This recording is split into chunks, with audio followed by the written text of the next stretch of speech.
కాప్రా చెరువు ఒకప్పుడు సికింద్రాబాద్ నగరం ఇంకా నగరం కాలేదు. అది ఒక పెద్ద ఊరు. ఆ ఊరి అంచున కాప్రా అనే ఒక చిన్న పల్లెటూరుండేది. ఆ పల్లెకు హృదయం లాంటిది ఒక చెరువు. పేరు కాప్రా చెరువు, ఓర చెరువు అని కూడా పిలుస్తారు. హైదరాబాద్ సికింద్రాబాద్ సమీపంలోని కాప్రా సైనిక్పురి ప్రాంతంలో ఉంది. ఇది కుతుబ్ షాహీ వంశానికి చెందిన 3వ సుల్తాన్ ఇబ్రహీం కులీ కుతుబ్ షా 1575వ సంవత్సరంలో సుమారు 128 ఎకరాల విస్తీర్ణంలో కాప్రా చెరువును నిర్మించారు. వసంతకాలం వచ్చినప్పుడు ఆ చెరువు నీరు నీలి ఆకాశాన్ని తనలోకి లాక్కొని నేను ఆకాశం కంటే కూడా అందంగా ఉన్నాను అని నవ్వేది. 100 ఎకరాలు విస్తరించిన ఆ జలాశయం చుట్టూ గుబురు చెట్లు, తాటి చెట్లు, మామిడి తోపులు, ఎన్నో రకాల పక్షులు, బుగ్గులు, కొంగలు, బాతులు, ఎండ్లకోడులు. సాయంత్రం వేళ అవి ఒకేసారి ఎగిరి వెళితే ఆకాశం నల్లగా మారిపోయేది. కాప్రా చెరువు కేవలం నీటి మడుగు కాదు, అది జీవనాధారం. రైతుల పొలాల నుంచి మొదలుకొని పశువులకు, పక్షుల దాకా అందరి దాహం, అందరి ఆశలు తీర్చే కల్పతరువు. అందరి పంటలు ఆ చెరువు మీదే ఆధారపడి ఉండేవి. బతుకమ్మ వచ్చినప్పుడు ఊరి మహిళలు చెరువుగట్టును పూలతో నింపేవారు. రంగురంగుల ముగ్గులు వేసి గౌరమ్మను సాగనంపేవారు. చెరువు అలలు అప్పుడు ఆనందంతో ఉప్పొంగిపోయేవి. ఈ చెరువు మన తల్లి అని ప్రతి ఒక్కరూ తమ బిడ్డలకు వారసత్వ సంపదగా పరిచయం చేసేవారు. కాప్రా చెరువుగట్టు కింద కట్టమైసమ్మ తల్లి అంటే కొంగు బంగారమే. కాప్రా చెరువులో శుద్ధి చేసుకుని కట్టమైసమ్మకు మొక్కుకుంటే కోరిన కోరికలు తీరుతాయని భక్తులు నమ్మేవారు.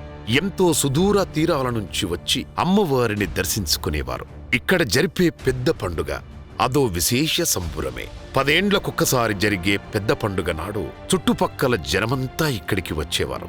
అదో జన జాతర.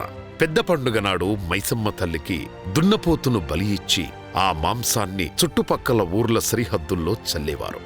ఇలా చేస్తే ఆ గ్రామాలను దుష్టశక్తుల నుంచి, రోగాల నుంచి అమ్మవారు కాపాడుతుందని జనం విశ్వసించేవారు.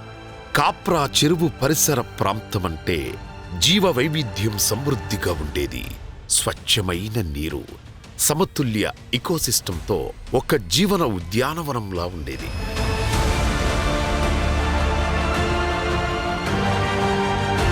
అందుకే సినిమా షూటింగ్లకు కూడా ఇదే ప్రాంతాన్ని ఎంచుకునేవారు.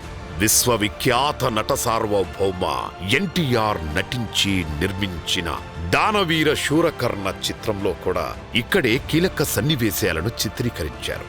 కురుక్షేత్ర యుద్ధ సన్నివేశాలను ఇదిగో ఇక్కడే షూట్ చేశారు.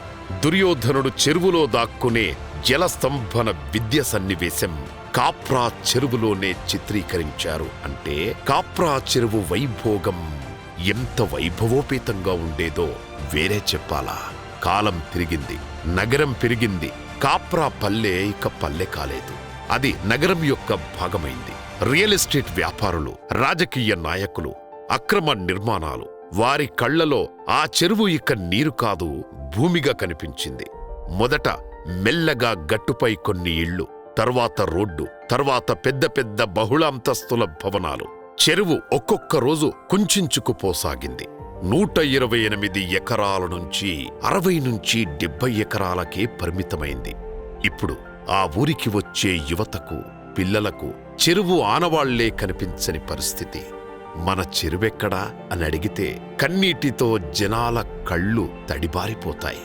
అది ఇంకా ఉందిరా, కాని చనిపోయింది అని చెప్పలేక గుండెలు బరివెక్కి ఆవేదనాభరితమైన సన్నివేశాలు వర్ణనాతీతం.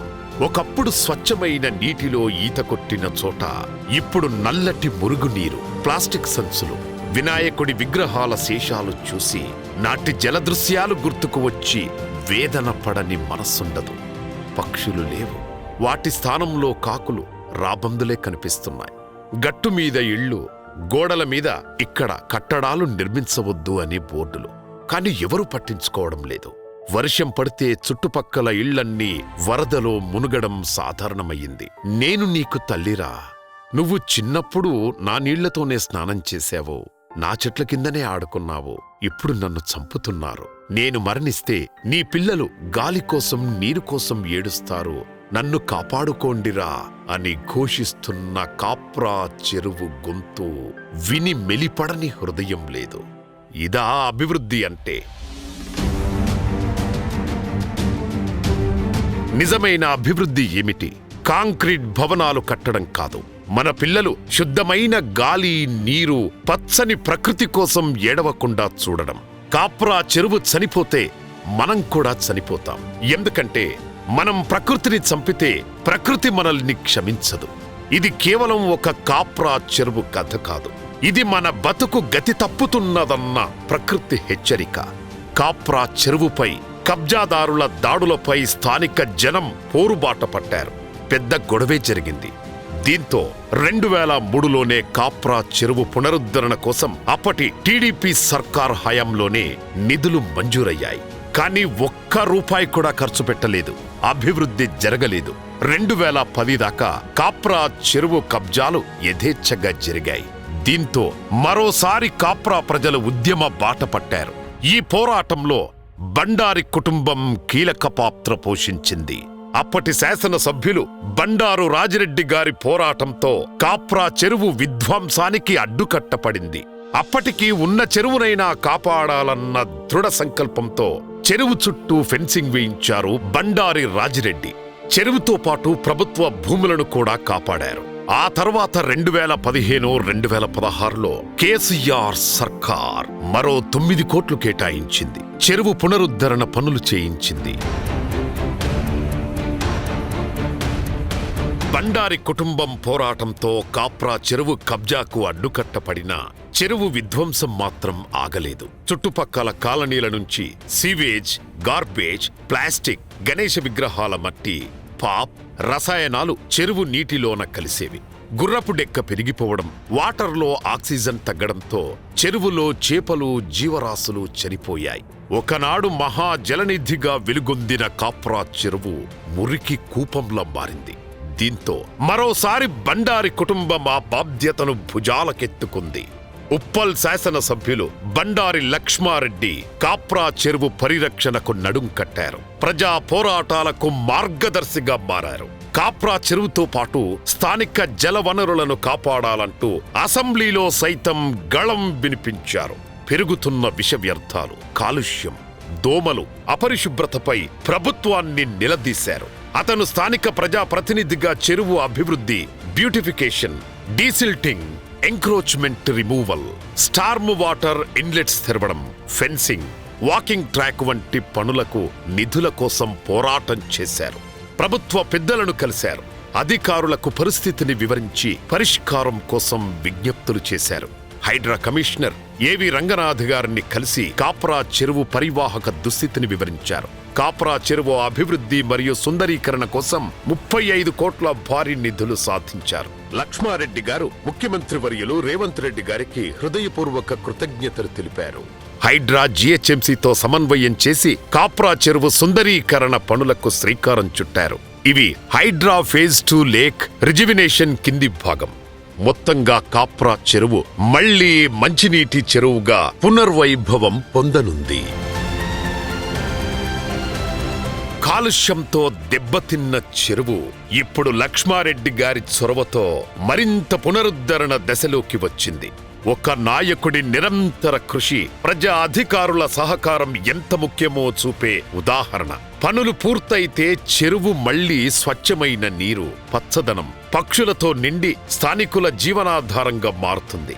కాప్రా చెరువు చరిత్ర, వర్తమానం, రేపటి భవిష్యత్ తెలంగాణ తరాలకు ఒక జల దిక్సూచిగా మారనుంది.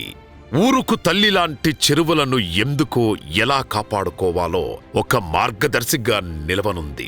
ప్రకృతి ధ్వంసం మన చేతుల్లోనే జరిగింది, దాన్ని పునరుద్ధరించడం కూడా మన చేతుల్లోనే ఉంది అని కాప్రా చెరువు జల గళగళలతో ఘోషిస్తున్నది. ఒక కుటుంబం ప్రారంభించిన మార్పు సమాజాన్ని మార్చగలదు అనేందుకు బండారి కుటుంబం ఉదాహరణ.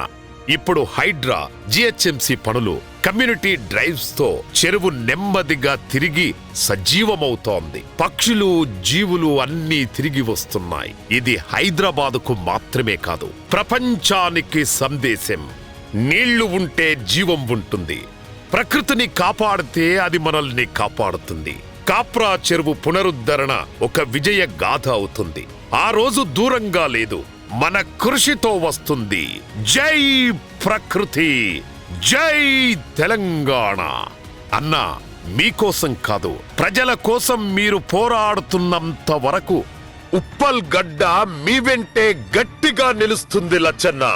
ఈ సేవా మార్గంలో నిరంతరం ముందుకు దూసుకెళ్తున్న మీకు ఉప్పల్ నియోజకవర్గ ప్రజలందరూ గర్వంగా సలాం కొడుతున్నారు లచ్చన్న. మనుషులందరూ పుడతారు, కానీ కొందరే అందరి కోసం పుడతారు లచ్చన్న. ఇక్కడున్న వేలాది మంది సమక్షంలో మా అందరి గట్టి గట్టి కరతాళ ధ్వనులతో మీకు హృదయపూర్వకంగా అభినందనలు తెలియజేస్తున్నాం లచ్చన్న. జై హో లచ్చన్న, జై తెలంగాణ, జై ప్రకృతి, సేవ్ కాప్రా చెరువు.